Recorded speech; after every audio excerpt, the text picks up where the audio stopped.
Welcome to the last breakfast. Please enjoy the video. You'll start by confirming compatibility and performing the factory reset. This ensures the bulb is discoverable. Next, open the bulb manufacturer app and create an account if required, because Google Home often links via that account.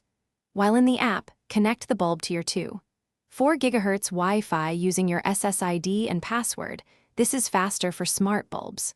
Once done, keep the bulb powered and the phone on the same network so Google Home can find the device. Now open the Google Home app and tap the plus sign to add a device.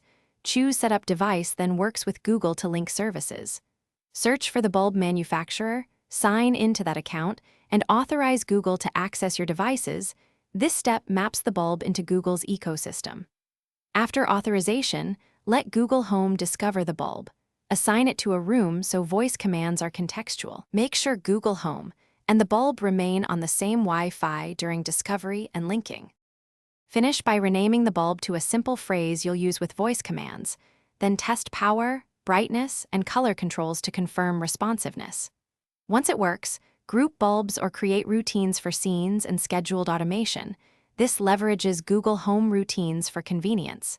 If the bulb doesn't appear or respond slowly, first confirm it's on the 4 GHz band, reboot your router, and if needed factory, reset the bulb and reauthorize the manufacturer account in Google Home.